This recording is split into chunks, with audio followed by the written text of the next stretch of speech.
दोस्तों इस वीडियो के अंदर हम यहाँ पे देखने वाले हैं कि डेटाबेस के अंदर अगर कितने भी व्यू यहाँ पे बने हुए हैं, अगर उनकी पूरी लिस्ट हमें निकालना है, साथ ही साथ अगर हमें ये भी देखना है कि वो किस स्कीमा के अंदर है, वो सारा कुछ हम सीखेंगे इस वीडियो के अंदर। चलिए इस वीडियो को शुरू करते हैं और सीखते हैं कि ये सारा कुछ हम कैसे कर सकते हैं। तो यहाँ पे जैसे मैंने आपको बताया कि स्कीमा नेम भी अगर हमें निकालना है, तो पहली बात तो ये है कि स्कीमा आखिर में होता क्या है। तो स्कीमा एक तरीके से आप वैसे समझ सकते हैं कि जो टेबल अवेलेबल रहता है वो किस किस स्कीमा के अंदर है, यानी कि आप स्कीमा जो डिफॉल्ट होता है वो क्या होता है, डीबीओ। ठीक है, ऐसे ही आप स्कीमा नया बना सकते हैं एडमिन। जैसे आप SQL सर्वर के अंदर कोई भी टेबल अगर आप लिखते हैं तो कैसे आप लिखते हैं, DBO dot table name, DBO dot table name, जो भी आपका टेबल होता है। ऐसे ही अगर आप उसका स्कीमा चेंज कर देते हैं, यानी कि उसको मान लो एडमिन डॉट, तो यानी कि उस स्कीमा के अंदर अब आपका टेबल हो जाएगा। ऐसे ही अगर आप कुछ भी स्कीमा डिफाइन नहीं करते हैं तो वो डीबीओ डॉट ही रहता है, यानी कि DBO dot your table name, ये डिफॉल्ट सेटिंग है। ठीक है, उसी को बोलते हैं हम स्कीमा। तो अगर मान लीजिए हमें स्कीमा भी साथ में यहाँ पे निकालना है कि किस स्कीमा के अंदर जो हमारा व्यूज बना है वो गया है, और साथ ही साथ कितने व्यू हमारे इस डेटाबेस के अंदर अवेलेबल हैं, इसी को हम यहाँ पे देखने जा रहे हैं। तो इसके लिए यहाँ पे यूजर, इसके लिए यहाँ पे सिस्टम डिफाइंड कुछ ऑब्जेक्ट्स हैं जिनकी हेल्प से हम इस चीज को फेच कर सकते हैं।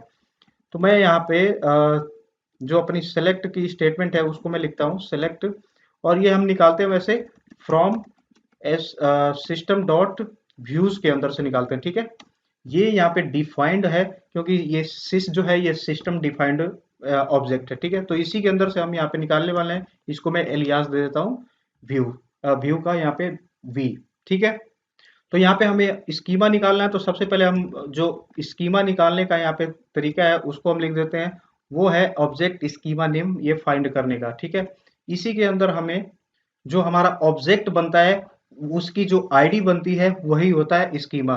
तो ये जो सिस्टम डॉट व्यूज का इस एलियास हमने बनाया था वो हमने यहाँ पे लिखेंगे वी डॉट, फिर उसके बाद से ऑब्जेक्ट आईडी, जो भी हमारी ऑब्जेक्ट आईडी रहेगी उसको लिखेंगे। इसको हम एलियास दे देते हैं, जैसे मैं नाम दे देता हूँ यही स्कीमा, स्कीमा नेम। ठीक है, यही मैंने नेम दे दिया स्कीमा नेम, नेम्स कर देते हैं। नहीं तो ये, अब देखिए नेम मैंने किया तो ये पहले से ही डिफाइंड कुछ है। जैसे ये कलर ये चेंज होता है तो इसका मतलब ये है कि ये सिस्टम के अंदर ऑलरेडी डिफाइंड है, इसको आप खुद के इस पर्सनल यूज के लिए नहीं यूज कर सकते हैं। ठीक है, मतलब अब हम यहाँ पे एलियास नेम देने जा रहे हैं, ये किसके लिए देने जा रहे हैं कि हम पढ़ सकें उसको। तो यहाँ पे ऑलरेडी ऑब्जेक्ट ये अवेलेबल है, इसीलिए हमको इसको चेंज करना पड़ेगा। तो सिस्टम नेम्स कर देते हैं, देखिए ब्लैक में आ गया, यानी कि इसको हम यूज कर सकते हैं। इसको सिंपल आप वैसे समझ सकते हैं कि मान लीजिए इंस्टाग्राम पे अपनी कोई यूजर आईडी आप बनाते हैं। ठीक है, यूजर आईडी आप अपने नेम से सर्च करते हैं, पता चला वो किसी और ने ऑलरेडी बना रखा है, तो आप उसको नहीं बना सकते ना, आपको कुछ ना कुछ उसमें चेंज करना पड़ता है। वही चीज है यहाँ पे भी है। स्कीमा जो एलियास नेम हम दे रहे हैं वो उसको थोड़ा सा यहाँ पे चेंज कर देते हैं। ठीक है, अब इसके बाद से जो हमारा व्यूज का जितने भी व्यू होंगे अब उसका नेम हमें चाहिए होगा, तो वी डॉट नेम कर देंगे यहाँ पे। तो देखिए एक बार और आपको मैं समझा देता हूँ कि सिस्टम, ये जो सिस डॉट व्यू है ये सिस्टम डिफाइंड है, इसी के अंदर से हमें जो अपना स्कीमा नेम है वो निकल के आएगा, और साथ ही साथ जो व्यू का नेम है, यानी डेटा बेस के अंदर कितने व्यू बने हुए हैं सारा कुछ निकल के आएगा।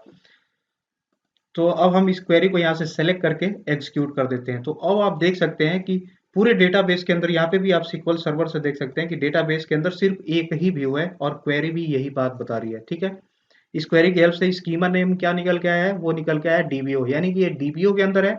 साथ ही साथ व्यू का जो नेम आ रहा है वो क्या आ रहा है, जो नेम यहाँ पे ऑलरेडी दिया हुआ है। अब यहाँ पे अपडेटेड आपको दिख रहा है क्योंकि इसको मैंने रिफ्रेश नहीं किया था, यहाँ से रिफ्रेश कर दूंगा, क्योंकि रीनेम भी किया था ना पिछले वीडियो में, तो इसको रिफ्रेश नहीं किया था। तो देखिए ये व्यू का नेम है। तो आप इस तरीके से यहाँ पे अपने पूरे डेटाबेस के अंदर व्यू निकाल सकते हैं, स्कीमा निकाल सकते हैं। तो उम्मीद करता हूँ आपको वीडियो समझ में आ गया। अगर वीडियो अच्छा लगा तो वीडियो को लाइक करें, साथ ही साथ चैनल को सब्सक्राइब करें। इस तरीके के वीडियो देखने के लिए मिलते हैं आगे वीडियो में, तब तक के लिए धन्यवाद।